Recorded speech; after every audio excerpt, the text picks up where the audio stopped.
What if the man you are today is merely the raw material for the man you could become? We often believe our character is fixed, but the Stoics knew that the mind is like a muscle or a block of stone. It can be trained, shaped, and transformed through deliberate practice. Train the mind, transform the man. Stoic Wisdom, Inner Strength, compiled and published by Stoic Dominion. Lesson 1. The Untamed Mind Within. Imagine a vast, unexplored continent, a territory teeming with wild, untamed life. Powerful beasts of emotion roam freely, dense jungles of anxious thoughts block the paths, and treacherous swamps of past regrets can trap the unwary traveler. This wild, untamed territory is your own mind in its natural state. The inner conflict that defines the human condition is that we are born into this wilderness. We feel like a frightened, passive observer at the mercy of the unpredictable beasts and the chaotic weather of our own inner world. We wish for peace and order, but we find ourselves living in a jungle of our own making. The fundamental problem with living with an untamed mind is that it makes a life of purpose and tranquility impossible. A mind where fear, anger, and desire run rampant is a mind that drains your life force. This inner chaos manifests as chronic anxiety, as your focus is constantly hijacked by imagined threats lurking in the jungle. It appears as depression as you become hopelessly lost in the swamps of the past. It leads to poor, impulsive decisions because you are acting based on the primal instinct of the moment rather than a clear, rational map. You cannot hope to build a great civilization on the outside when your own inner continent is a lawless, untamed wilderness. Your external life will always be a reflection of this internal chaos. The transformative solution is to accept your role not as a passive observer, but as the courageous pioneer and wise ruler of your own inner territory. It is the Stoic commitment to stop being a victim of your own mind and to begin the great lifelong work of exploring, mapping, and cultivating it into a kingdom of order, strength, and reason. The core Stoic idea is that your mind, your ruling faculty or hegemonicon, is the only domain where you have true sovereignty. The goal is not to kill the wild beasts of emotion, but to tame them. It is not to clear-cut the entire jungle, but to clear paths, build roads, and cultivate beautiful gardens where there was once only chaos. This is the great project of transforming the man by first training the mind. You can begin this great expedition with two foundational practices of exploration. The first is mindful observation. For 10 minutes each day, simply sit and observe the wildlife of your mind without judgment. Notice the thoughts that charge through. Notice the emotions that slither by. Your job is not to engage them, but simply to become aware of their presence from a safe distance. This is the first act of asserting your role as the observer, not the participant in the chaos. The second practice is naming the beasts. When you feel a powerful emotion like anger or fear, instead of being consumed by it, mentally step back and label it. There is anger. There is fear. This simple act of naming creates a space between you and the emotion, reducing its power and transforming it from a terrifying monster into a creature that can be understood. The benefits of beginning to explore your untamed mind are the benefits of turning on a light in a dark room. You will start to see the patterns of your own thinking. The power of your emotions will begin to diminish as you realize you are not your emotions, but the one who observes them. You will feel a new sense of agency and possibility, the feeling of a pioneer who has just realized they have a vast, rich continent to explore and cultivate. You have taken the first step to becoming the master of your own inner world. Your practice for this lesson is to commit to a 10-minute mindful observation every morning for 1 week. Get to know the territory of your own mind. To rule this territory, you must first build a fortress at its heart, a place of unbreachable power. In our next lesson, we will begin the construction of your inner citadel. If you are ready to explore your own inner world, please support this mission by liking this video. Lesson 2. Your inner citadel of power. Imagine a wise king who rules from an impregnable fortress, a citadel built high upon a mountain of solid rock. Outside the walls, the world is in turmoil. Barbarian hordes may raid the countryside, political storms may rage in the capital, and plagues of misfortune may sweep the land.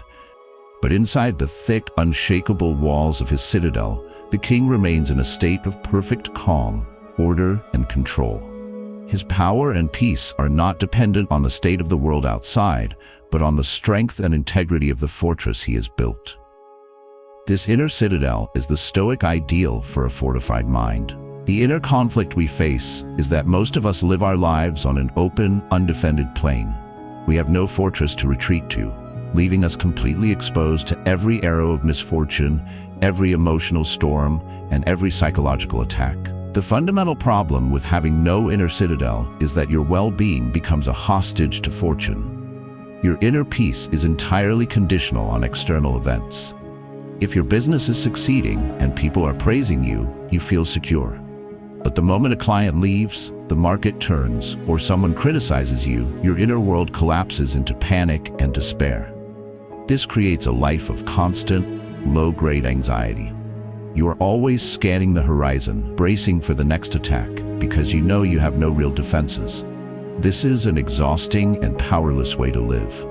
You cannot act with courage and conviction in the world if your command center is a fragile tent in the middle of a war zone. The transformative solution is to begin the patient, deliberate, and essential work of constructing your own inner citadel. It is the daily practice of building a mental and spiritual fortress so strong, so well designed, and so deeply rooted in reason that no external event, no matter how tragic or terrifying, can breach its walls and disturb the calm commander, your rational mind, who resides within. The core Stoic idea, championed by Marcus Aurelius, is that you can create this inviolable sanctuary within yourself. He wrote, "Be like the promontory against which the waves continually break, but it stands firm and tames the fury of the water around it." Your true strength is not in your ability to stop the waves, but in the strength of your own promontory. You can begin the construction of your citadel with two foundational practices that lay the cornerstone. The first is the practice of contemplating the sage. The Stoics would regularly meditate on the character of an ideal wise person. How would this perfect Stoic, this sage, think about the problem I am facing? How would they act? What would they value? By using this ideal as your blueprint, you begin to model your own character on an unshakable foundation of strength and virtue. Your practice is to think of a person, real, historical, or even fictional, whom you deeply admire for their character and resilience. When facing a challenge, ask yourself, what would they do in this situation? The second cornerstone is negative visualization. This is the practice of spending a few minutes in the morning contemplating the things that could go wrong in your day. This is not about creating anxiety. It is the act of a wise general inspecting the walls of his fortress. By mentally preparing for potential setbacks, you rob them of their power to shock and overwhelm you if they actually occur. You are stress testing your own defenses. The benefits of building your inner citadel are the benefits of becoming truly unbreakable. You will develop a profound sense of inner security and peace that is not tied to your possessions, your job, or the opinions of others. You will be able to face failure, loss, and misfortune with a calm and rational mind, seeing them as external events that cannot touch your inner core. You will become a source of strength and stability for your family, your team, and your community, a fortress of calm in their storms. You will, in essence, build a sanctuary within yourself that you can retreat to at any time, a place from which you can rule your life with unshakable power. Your practice for this lesson is to try negative visualization tomorrow morning. Choose one small thing that could go wrong and mentally rehearse facing it with calm, courage, and wisdom. A key principle in designing this citadel is a clear understanding of what you must defend and what you must let go. In our next lesson, we will explore the master blueprint for this, the dichotomy of control. Subscribe to Stoic Dominion to continue building your inner fortress. Lesson 3. The dichotomy of your control. Imagine a master sailor at the helm of a tall ship, navigating a vast ocean. The sailor is a complete master of their craft.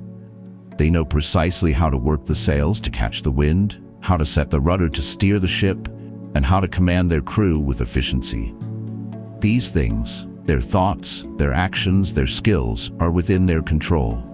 The weather, however, the direction and strength of the wind, the height of the waves, the presence of a storm, is completely and utterly outside of their control. The inner conflict that causes the vast majority of our human suffering is that we act like a foolish sailor who spends their life screaming at the wind to change direction and cursing the waves for being too high. We waste our energy trying to control what we cannot, while neglecting the very things we can. The fundamental problem with this mindset is that it is a guaranteed recipe for a life of frustration, anxiety, and profound powerlessness. When you tie your inner peace to things that are outside of your control, what other people think of you, whether you get that promotion, the state of the economy, your health in the long run, you are guaranteeing that you will be in a constant state of turmoil. You have made your happiness a hostage to fortune. This leads to immense wasted energy as you pour your precious mental and emotional resources into trying to control the uncontrollable. This is the definition of insanity, doing the same thing over and over again and expecting a different result. You are trying to command the weather, and you will always fail. The transformative solution is to embrace the single most powerful and practical idea in all of Stoic philosophy, the dichotomy of control. It is the simple but life-changing practice of constantly distinguishing between what is within your control and what is not. The Stoic philosopher Epictetus taught that this was the very foundation of a good and tranquil life. Some things are up to us, and some things are not. What is up to us? Our thoughts, our judgments, our intentions, our desires, and our actions. In short, our own character. What is not up to us?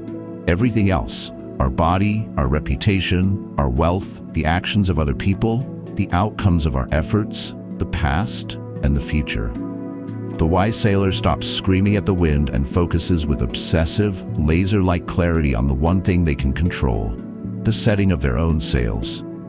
You can begin to apply this powerful mindset with a simple, clarifying exercise.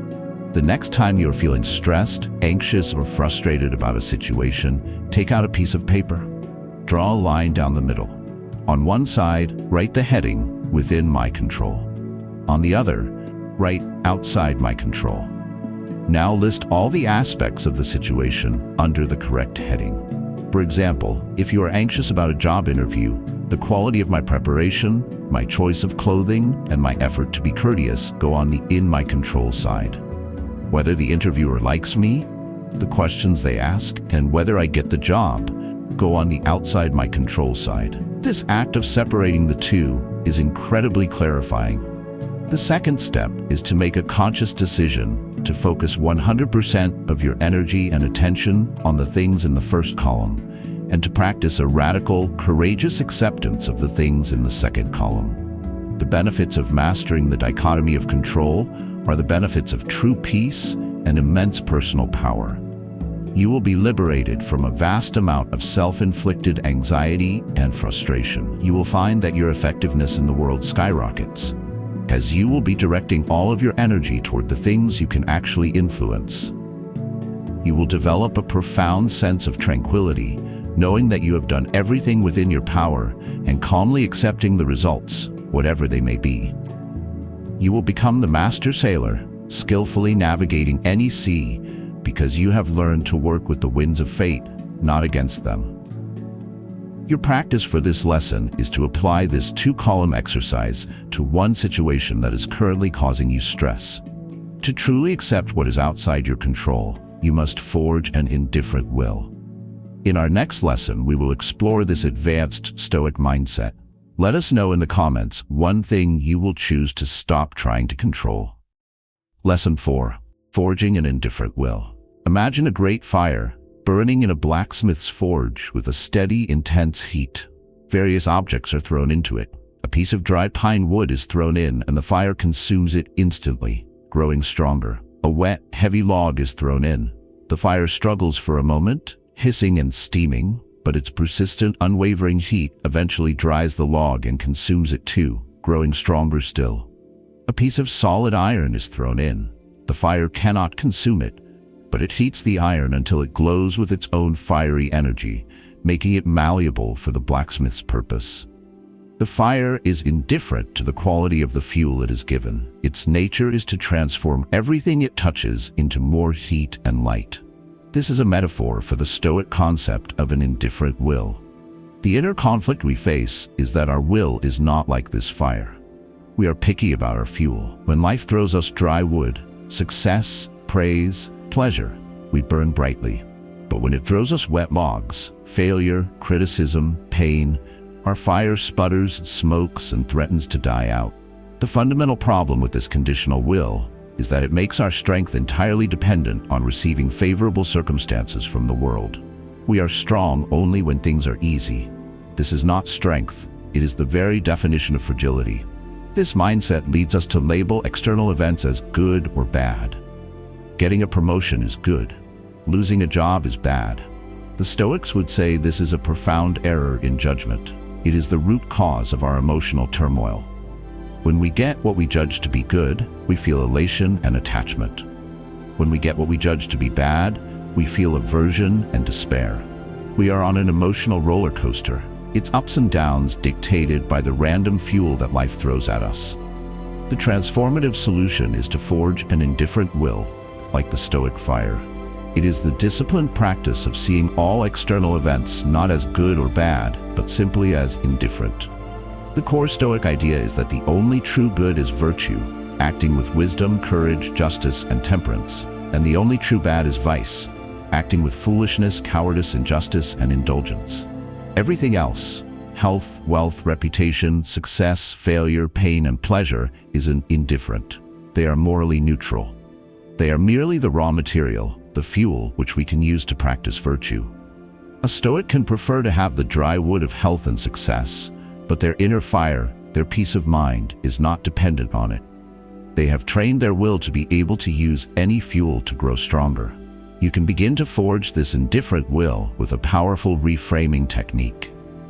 The first step is to change your language. Stop labeling external events as good or bad. When you face a setback, instead of saying, "This is terrible," practice saying, "This has happened. It is an indifferent. Now how can I use it to practice courage or resilience?" The second, more advanced practice is to actively embrace your fate. This is the Stoic mindset of amor fati, a love of one's fate. It is the choice to not just accept what happens, but to love it as if you had chosen it yourself for your own training. When faced with a difficult situation, you can say to yourself, "This is exactly the challenge I needed to practice my philosophy. I welcome it. Bring it on." This transforms you from a passive victim of fate into a willing and enthusiastic participant in your own strengthening. The benefits of forging an indifferent will are the benefits of becoming an unstoppable force of nature. You will be freed from the emotional roller coaster of elation and despair. You will find that you can face any situation, no matter how difficult, with a calm and powerful equanimity. You will discover that every event in your life, even the most painful ones, can be a source of strength and growth.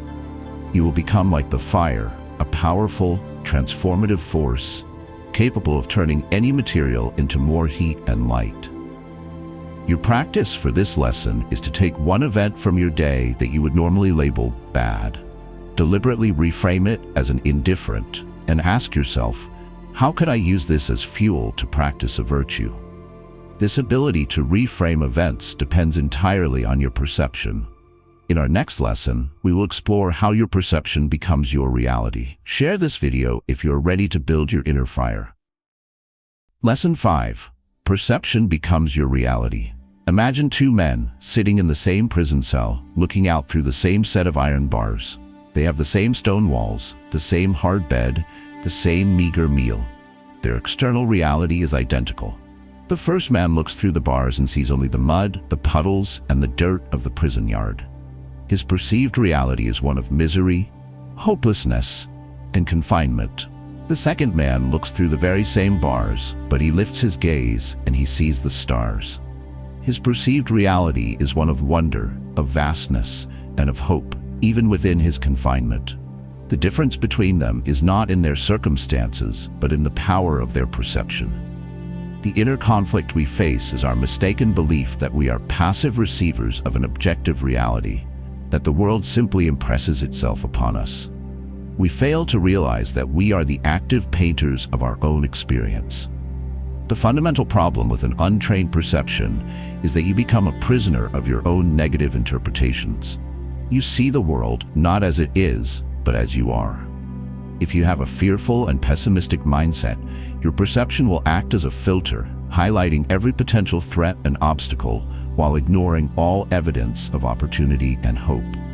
If you have an entitled and complaining mindset, your perception will filter your reality to show you only injustice and unfairness. Your perception is the lens through which you view the world, and if that lens is smudged with negativity, your entire world will look dark and hostile. This is why two people can go through the exact same event, a business failure, for example, and one sees it as a crushing defeat, while the other sees it as an invaluable education. The transformative solution is to seize control of the paintbrush. It is the Stoic practice of understanding that you are the artist who is creating your reality, moment by moment, with the thoughts and judgments you choose. The core Stoic idea, expressed perfectly by Marcus Aurelius, is that our life is what our thoughts make it. He understood that the world of events is neutral, like unpainted canvas. It is our mind, our perception, that assigns all the meaning, color, and emotional weight to those events. By mastering your perception, you gain the ultimate power to shape your own experience. You can choose to paint a masterpiece of resilience and hope, or a mural of despair and victimhood, all while using the exact same set of external circumstances. You can choose to see the mud, or you can choose to see the stars. You can begin to master your perception with two powerful, actionable exercises. The first is the alternative story technique. When you find yourself caught in a negative perception of a situation, force yourself to stop. Take out a piece of paper and write down 3 alternative, more empowering stories or interpretations that fit the exact same set of facts. For example, if the initial story is "my boss criticized my work," which means he thinks I'm incompetent, alternative stories could be "my boss is pushing me because he sees my potential and wants me to grow," or "my boss is having a stressful day and his feedback was a reflection of his state, not mine." This exercise breaks the monopoly of the first negative perception and opens your mind to other possibilities. The second practice is gratitude filtering. For 5 minutes each day, deliberately filter your reality for things to be grateful for. Actively look for them, big and small. This trains your perception to seek out the positive, just as a pessimist's mind is trained to seek out the negative. The benefits of mastering your perception are the benefits of becoming the master of your own universe. You will be able to find meaning, opportunity, and even joy in the most difficult circumstances. You will be liberated from the self-imposed prisons of pessimism, victimhood, and complaint. Your baseline level of happiness and resilience will skyrocket. You will realize that you have the power to create a beautiful and meaningful inner world, regardless of the state of the outer world. Your practice for this lesson is to take one negative situation in your life right now. Spend 5 minutes brainstorming 3 alternative, empowering ways to perceive the exact same set of facts. Mastering perception requires a final, crucial skill, the discipline of wise assent. In our next lesson, we will explore this capstone of Stoic thought. Subscribe to Stoic Ruler to learn how to paint your own reality. Lesson 6, the discipline of wise assent. Imagine the wise king of a great city sitting at the main gate. Travelers, merchants, and messengers are constantly arriving, bringing news, rumors, and opinions from the outside world. These are the impressions that arrive at the gates of your mind. The foolish king throws open the gates and allows every visitor to rush in, believing every story, reacting to every rumor, and allowing his kingdom to be thrown into chaos by false information. The wise Stoic king, however, is a vigilant gatekeeper. He stops every visitor at the gate. He examines their credentials. He cross-examines their story. He asks, "Are you truth, or are you merely an appearance?" Only after this rigorous examination does he give his assent and allow the visitor to enter the city of his mind. This is the discipline of wise assent. The inner conflict we face is that we are the foolish king. We allow every thought, every feeling, and every external opinion to rush into our minds unchallenged, and we grant it our immediate belief. The problem with this undisciplined assent is that it is the root cause of all our emotional disturbance. You feel a pang of anxiety, and you immediately assent to the thought, something terrible is about to happen, and thus a panic attack is born. You receive a criticism, and you immediately assent to the judgment, I am a failure, and thus despair takes root. You feel a craving, and you immediately assent to the belief, I must have this to be happy, and thus a destructive habit is strengthened. This act of giving your immediate, uncritical belief to your initial impressions is what gives them their power over you. You are willingly swallowing every piece of information without checking to see if it is poison. An undisciplined mind is a mind that is constantly being poisoned by its own gullibility. The transformative solution is to become the wise and vigilant gatekeeper of your own mind. It is the practice of never giving your full assent, your belief to your initial impressions, without first subjecting them to the scrutiny of your reason. The core Stoic idea, articulated most clearly by Epictetus, is that this is our most important job as human beings. This is the very heart of the philosophy. The practice is to create a space between the impression and your assent. In that space, you must challenge the impression. Say to it, you are just an impression and not at all the thing you claim to represent. Then, test it against your rational principles and your understanding of what is truly good and bad. Only if it passes this test should you grant it your wise assent.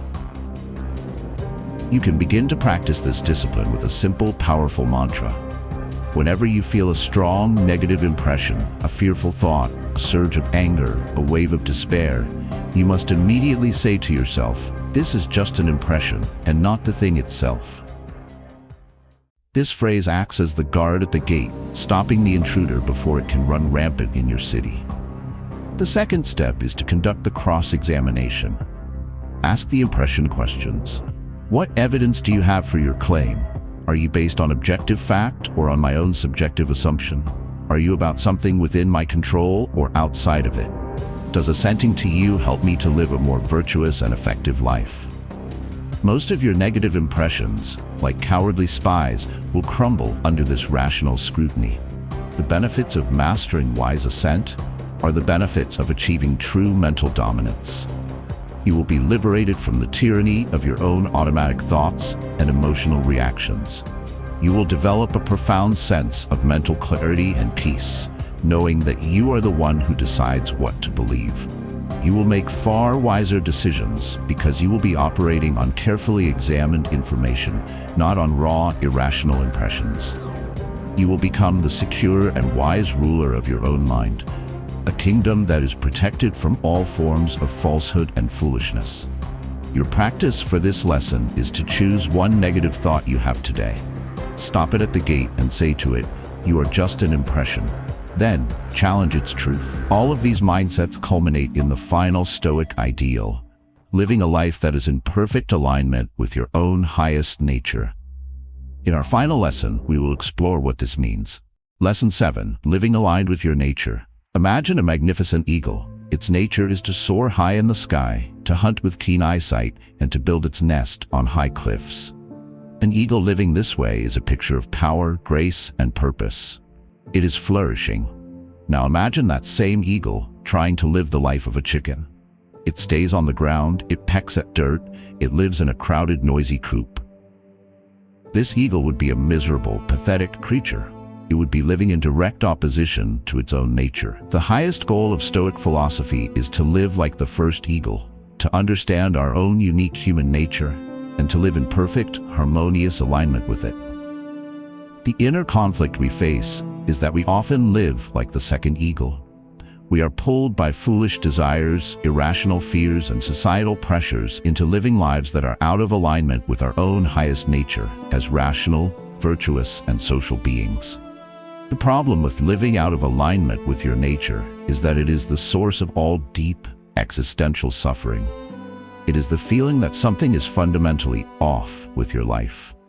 It is the nagging sense of dissatisfaction, the lack of meaning, the feeling of being an actor in a play that you did not write. When you act against your rational nature, by indulging in rage, by being a slave to your appetites, by acting with injustice, you feel a deep sense of inner dissonance and self-betrayal.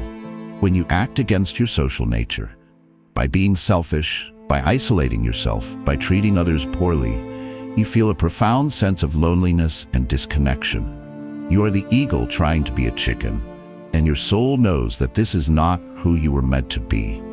The transformative solution is to embrace the great Stoic project of living according to nature. This does not mean living in the woods. It means living in accordance with our highest nature as rational and social creatures. It is the conscious and deliberate choice to align our every action with the virtues that represent the peak of this nature. Wisdom, using our reason to see clearly. Justice, acting with fairness and integrity towards our fellow humans. Courage, facing life's challenges with resilience. And temperance, mastering our own lower impulses. To live according to nature is to live a life of virtue. It is to be the best, most excellent version of a human being that you can be. This is not achieved through a single action, but through the patient integration of all the mindsets we have discussed.